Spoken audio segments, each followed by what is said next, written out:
오늘 할 내용은 EFT로 술술 풀리는 내 인생 153쪽에 나오는 내용을 바탕으로 읽으면서 설명드리도록 하겠습니다. 이어서 우주가 생명이 아니란 주장에 대해서도 살펴보자. 이를 위해 먼저 우주의 역사를 한번 간단하게 살펴보기로 하자. 이건 제가 표로 쭉 만드는데 그걸 한번 읽어 드릴게요. 137억 년 전에 절대무에서 갑자기 무한소의 우주가 시작되었다. 왜 어떻게 생겼는지는 알 수 없다. 곧 이 무한소의 점이 빅뱅이라 불리는 대폭발을 일으키며 무한팽창했다. 처음 3분 동안 이 진공에서 각종 소립자들이 생겨나서 다시 이들이 결합해서 양성자와 중성자와 헬륨 원자핵과 수소 원자핵을 만든다. 38만 년 뒤 이들 입자들이 수소와 헬륨 원자로 구성된 구름 덩어리가 되고 이것들이 다시 중력에 의해 물질로 뭉쳐져 태양 같은 별들이 일제히 태어난다. 이때는 이제 우주가 막 구름처럼 보였다고 하네요. 쭉 구름처럼 보이고 이 구름 덩어리들이 어디서 막 뭉치기 시작합니다. 그러면 이 구름 덩어리 사이에 태양들이 막 생겨나는 겁니다. 수소와 헬륨 원자로 구성된 구름 덩어리들이 쫙 우주 전체에 퍼져 있고 그것들이 어디선가 막 여기저기 뭉쳐서 태양이 팍 생겼다 이거죠. 번쩍번쩍 하겠죠. 군데군데가. 꼭 밤하늘에 빛나는 별처럼 구름 사이에서 별이 빛나듯이 뭐 그런 상태 생각하면 되겠죠. 7억 8천만 년 뒤에는 이들 별들이 다시 충돌과 합체를 반복하여 최초의 은하가 생긴다. 이미 만들어진 별들의 내부에서 핵융합으로 탄소와 산소와 규소 등의 기타 더 무거운 원소가 만들어진다. 특히 시간이 지나면서 별이 노화되어 폭발할 때 금과 은과 철 같은 무거운 원소들을 핵융합으로 만들어 우주 공간에 흩뿌린다. 그러니까 수소와 헬륨이 제일 가볍잖아요. 그 다음에 이제 다른 탄소나 산소, 규소는 더 무겁거든요. 그 다음에 금, 은, 철은 이것보다 더 무거워요. 그래서 이런 것들은 무거운 원소들은 이 핵융합에 생기거든요. 자, 아까 뭐 구름 사이에 별들이 쭉 생겼다고 했잖아요. 이 별들이 다시 충돌하면서 합쳐지고 이러면서 이것들이 또 뭉쳐지면서 은하가 됩니다. 그리고 이미 만들어진 별의 내부에서는 이 별은 태양을 생각하시면 됩니다. 태양 안에서 핵융합 반응이 일어나거든요. 그럼 탄소, 산소, 규소 등이 막 생깁니다. 그러다 시간이 지나면 이것들이 또 빵 터집니다. 빵 터지는 순간에 또 더 핵융합이 더 세게 일어나서 또 금, 은, 철 같은 더 무거운 원소가 생깁니다. 그래서 빵 터지면서 금, 은, 철을 우주에 확 흩뿌리는 겁니다. 자, 그 다음 46억 년 전에 여러 가지 원소를 포함해 별이 폭발할 때 만들어진 대량의 가스와 먼지 구름이 스스로 중력에 의해 뭉쳐져서 원시 태양이 생기고 주변을 휘감고 돌던 나머지 가스와 먼지 덩어리들이 몇 개로 뭉쳐 원시 행성들을 만들고 마침내 지구가 만들어진다. 이때의 지구는 엄청난 고온이었으며 마그마의 바다였다. 용암바다 생각하시면 됩니다. 뭐 온천지 화산이 있고 막 부글부글 용암이 끓고 있고 표면에서 그게 이제 46억 년 전 지구가 생겼을 때의 모습이죠. 신기하지 않습니까? 제가 설명 들으니까. 자, 이렇게 해서 이제 드디어 지구가 탄생됩니다. 우주가 그러니까 막 뭐 번쩍번쩍 하면서 별이 생겼다가 별이 막 이게 또 뭉쳐져 가지고 뭐 은하계가 되었다가 뭉쳐지면서 뭐 별들끼리 뭉쳐지면서 안에 핵융합 반응이 일어나 가지고 뭐 탄소, 규소 이런 것도 생기고 더 무거운 것들 금, 은, 철도 생기고 이게 또 뭐 빵 터져가지고 우주로 팍 퍼지고 그런 것들이 쭉 퍼졌다가 가스, 구름, 뭐 이런 먼지 구름 이렇게 있다가 이것들이 다시 막 뭉쳐지면서 태양이 되고 나머지 것들은 태양 주변으로 돌면서 이게 바로 태양계가 되었다 이겁니다. 38억 년 전 혐기성 세균인 원핵생물, 즉 세포핵이 없는 생물이 처음 생기고 다시 광합성을 하는 원핵생물인 남조류가 나타났고 다음에는 이렇게 광합성으로 생긴 산소를 이용하는 호기성 세균인 원핵생물이 나타났다. 드디어 38억 년 전에 생명체가 나타납니다. 그리고 다시 25억 년 전에 남조류의 일종인 시아노박테리아가 집단을 형성하는데 이걸 스트로마톨라이트라고 부릅니다. 형성하고 크게 번식하여서 엄청난 산소를 방출하였다. 이게 무슨 꼭 커다란 산호초 같이 생겼더라고요. 사진을 보니까. 산호초, 돌이끼 비슷한 산호초, 그렇게 비슷한, 돌이끼, 산호초 그렇게 비슷하게 보이더라고요. 사진 보니까. 이 스트로마톨라이트가 엄청난 산소를 방출합니다. 드디어 이제 산소가 풍부한 지구가 됩니다. 그 20억 년 전에 곧이어 세포핵을 가진 단세포 생물이 나타났고 바닷말 같은 단세포 조류와 아메바나 유글레나 같은 단세포 원생 동물들이 진화하기 시작했다. 그러다 이들 단세포 생물들이 집단을 이루어 더 복잡한 조류와 무척추 동물을 형성하기 시작했다. 드디어 어류와 같은 척추 동물이 나타났다. 5억 년 전 식물들이 드디어 육상으로 진출하기 시작했고 무척추 동물이 이들을 뒤따랐다. 나중에는 일부 척추 동물이 양서류로 진화하여 육지에 살게 되었고 이들 일부는 다시 파충류로 진화했다. 2억 1천만 년 전 공룡의 전성기였다. 1억 4,500만 년 전부터 6,300만 년 전까지는 식물과 곤충과 척추동물은 각각 개화식물과 벌과 포유류로 진화했고 그 사이에 공룡은 멸종했다. 200만 년 전 마침내 인류가 등장하였고 최근 100년 사이에 엄청나게 지식과 기술을 발전시켜 이렇게 137억 년의 우주의 역사를 재구성하고 되돌아보는 경지에까지 이르렀다. 자, 이렇게 정리했고요. 그 다음에 EFT로 술술 풀린 내 인생 155쪽으로 가보겠습니다. 무한할 것 같은 이 우주도 수명이 있다. 앞으로 50억 년 정도 지나면 태양은 부풀어 오르는 적색 거성이 되어 지구를 다 태울 것이다. 이 우주도 시간이 더 지나면 무한 확장하면서 절대 무로 희석될지도 모른다. 지구와 태양의 기원이 오랜 별의 잔해물인 것을 생각하면 어쩌면 우리는 노화한 별들의 자손이자 핵융합의 부산물인 핵폐기물이라고 할 수도 있다.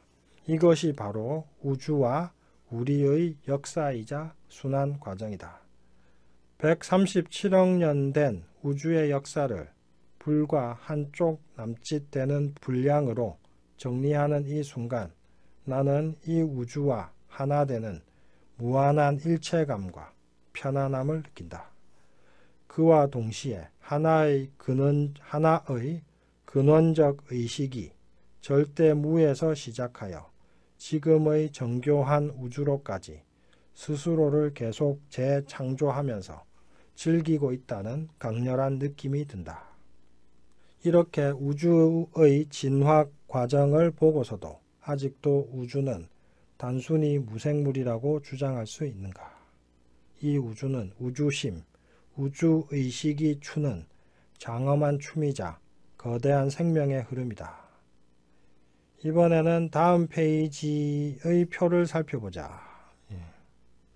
표에서 육체와 마음이 에고에 해당하고 영혼과 우주심이 참나에 해당한다고 볼 수 있다.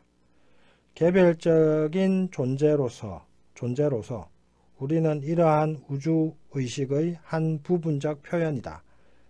마치 내 몸의 한 세포가 세포로서의 개별적 생명을 누리면서도 나라는 전체 생명에 참여하고 기여하는 것과 같다. 그런데 간혹 세포 하나가 전체와 조화되기를 거부하고 무한 성장하는 경우가 있다. 그것이 바로 암이다. 세포는 억제되지 않으면 무한 증식하다가 결국 주인과 자기를 동시에 죽게 한다. 마음의 암세포가 바로 에고다. 자기만 알고 자기만 위해 살다가 결국 저도 죽고 전체도 죽인다. 자, 여기서 일단 잠시 멈추고 EFT로 술술 풀린 내 인생 156쪽에 나오는 표를 한번 보도록 하겠습니다. 이게 이제 켄 윌버의 의식 스펙 트럼을 참고해서 이제 제가 여기 넣어 놓은 건데요. 의식 스펙트럼 한번 보시죠. 의식 수준이 있습니다. 유물론자들은 물질이 실체라고 보는데 이런 초월적 켄 윌버나 이런 사람들은 오히려 의식이 만물의 실체라고 봅니다. 그리고 모든 것은 의식을 갖고 있고 다만 그 의식 수준이 차이가 있다 이렇게 봅니다. 그럼 물질은 뭐냐? 물질은 물리적 법칙에 따르는 의식 수준입니다. 최소한의 의식이 내재함에도 불구하고 종래에는 의식이 없다고 인정해왔던 수준입니다. 여기에 해당하는 분야가 화학, 물리학이겠죠. 자, 그 다음 육체의 의식 수준에서는 육체 의식 수준은 감정과 본능이 주가 되는 의식 수준입니다. 이게 바로 이제 에고 수준이죠. 자, 그 다음에 이건 생물학, 의학의 대상 분야가 되죠. 그 다음에 마음, 자의식, 에고, 나라는 생각이 생기고 언어와 상징을 이해하고 활용하는 의식 수준입니다. 이건 이제 심리학의 대상이죠. 육체에서 마음까지는 그러니까 에고의 대상이다 이렇게 보시면 되겠습니다. 에고의 수준이라고 보시면 되고, 그 다음에 영혼, 자기 초월과 달관이 특징이며 인간으로서의 의식 성장은 최고 단계지만 아직 완전히 해탈에 이르지 못한 단계라고 할 수 있다. 요거는 신학, 종교 이 정도 상태 대상, 종교와 신학이 여기 이걸 탐구하고 이 분야를 탐구하겠죠. 그 다음에 우주심에 이르면은 여기 의식 수준은 뭐냐? 완전한 깨달음에 도달한 상태로 신성 또는 우주와 완전히 합일된 상태라고 할 수 있다. 이 의식은 최고 수준의 의식이면서도 모든 존재가 생겨나는 바탕의식이기도 하다. 그래서 초월과 무소부재의 상반되는 속성을 동시에 가진다. 노장사상의 도가 이에 해당한다. 여기에 해당하는 분야는 신비주의죠. 노장사상, 선불교 이런 거. 그래서 영혼과 우주심을 합쳐서 저는 그냥 참나라고 이렇게 이제 부릅니다. 예. 자, 그 다음에 이제 EFT 술술 풀린 내 인생 156쪽 돌아가서 또 본문을 읽어보시죠.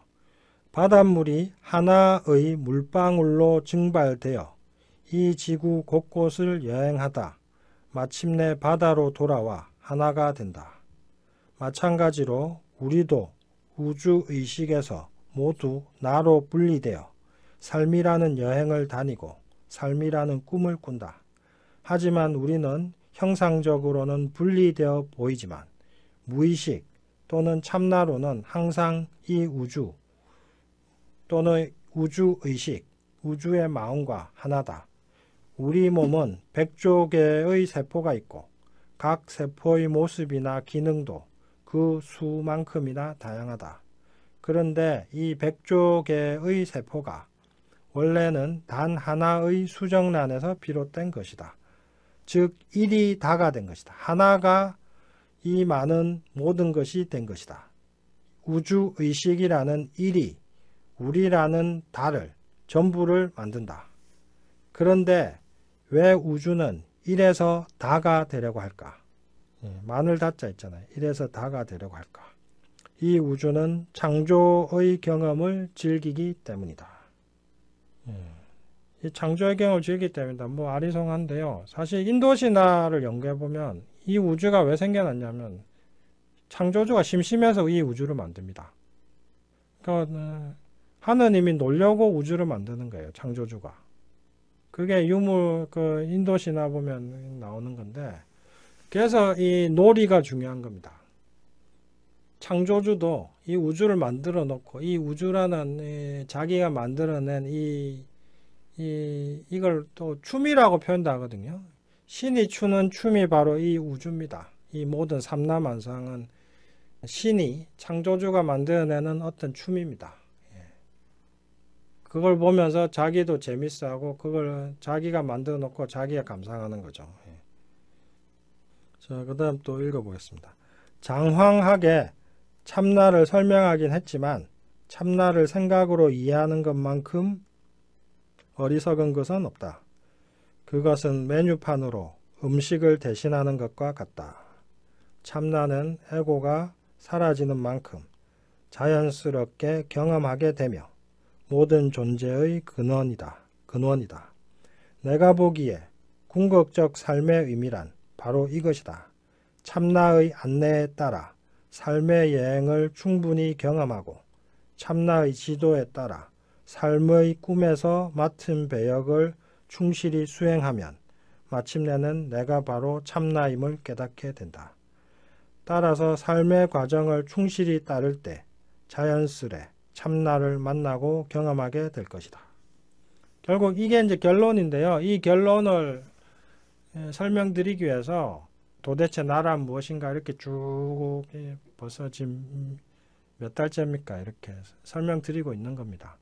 근데 그냥 이걸 바로 설명드리면 아무도 이해도 못하고 믿지도 못한단 말이죠. 그래서 제가 이 말하는데 한 20년 걸렸습니다. 이거 이렇게 말씀드릴 수 있는 데까지 공부한 게 한 20년 걸렸거든요.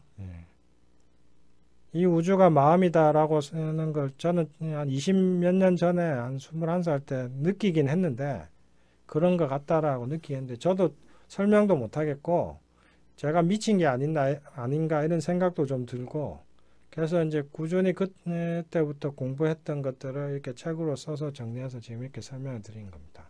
삼라만상이 다 마음이다, 의식이다. 다시 한번 이 부분 설명 읽어볼게요. 한번 다시 들어보시죠. 내가 보기에 궁극적 삶의 의미란 바로 이것이다. 참나의 안내에 따라 삶의 여행을 충분히 경험하고 참나의 지도에 따라 삶의 꿈에서 맡은 배역을 충실히 수행하면 마침내는 내가 바로 참나임을 깨닫게 된다. 따라서 삶의 과정을 충실히 따를 때 자연스레 참나를 만나고 경험하게 될 것이다. 그 다음 읽어보겠습니다. 나는 삶의 목적을 3단계로 나눈다. 생존과 성공과 초월이다. 우리는 개체 생명으로서 일단 먼저 생존해야 한다. 그 다음 작은 꿈에서 시작하여 가장 큰 꿈까지 다 이루어 보아야 한다. 그리고 마지막으로 나를 초월한 나를 만나야 한다. 인간의 가장 기본적 욕구는 자기 초월의 욕망이며 이것이 바로 종교적 욕망의 근원이다. 종교적 욕망이란 결국 나를 넘어선 나를 만나는 것이다. 바로 이 나가 참나다. 참나를 진정으로 아는 방법은 참나에 관해 생각하는 것이 아니라 참나가 되는 것이다. 그럼 어떻게 하면 참나가 될 수 있을까? 먼저 다음 그림을 보자.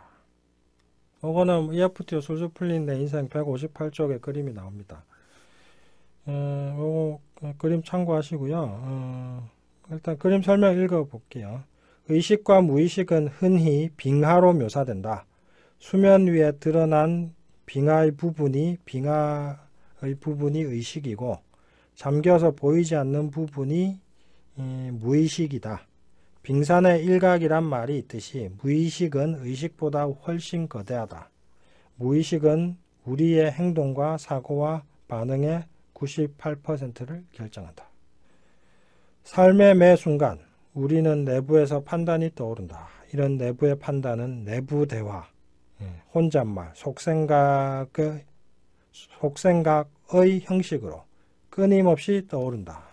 물론 많은 사람들이 자신의 내부 대화를 의식하지 못하지만 그렇다고 내부 대화가 없는 것은 아니다. 이 내부 대화가 바로 내 안의 에고가 끊임없이 만들어내는 판단이다. 한마디로 이것은 참나의 소리를 가리는 내 안의 소음이다. 참나의 소리를 듣고 참나가 되기 위해서 먼저 에고의 소리를 꺼야 한다. 어떻게 해야 이 소음을 끌 수 있을까? 그것이 바로 무판단이다. 무판단의 길이 바로 참나를 만나고 참나가 되는 지름길이다. 이에 관해서는 다음 장에서 자세히 다룰 것이다. 참나란 나라는 존재의 근원적 행복과 모든 가능성의 근원이기도 하다. 참나의 속성은 집중, 몰입, 합일, 평화, 창의성, 행복, 건강, 모험, 초월, 영원한 관찰자, 조화, 창조, 생명과 존재의 근원, 나를 넘어선 존재 일반에 대한 관심과 사랑, 직관, 통찰, 수용, 일체감 등이다. 나는 강의와 상담과 치료를 통해 영성, 참나의 속성이죠. 영성. 이런 영성이 없이 존재할 수 있는 것은 아무것도 없다는 것을 확실히 알게 되었다. 육체적 질병은 에고에 갇힌 참나의 외침이고 삶의 고뇌는 참나의 소리를 듣지 않기 때문에 생긴다. 진정한 건강과 행복과 성공과 종교는 모두 참나에 근거할 때 가능하다. 그러니 어찌 참나를 버리고 삶을 제대로 살 수 있으랴.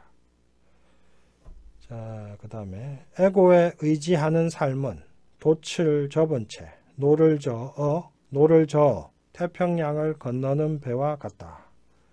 마음의 돛을 펴면 무판단을 하게 되면 바람, 곧 참나의 무한한 힘을 얻으리.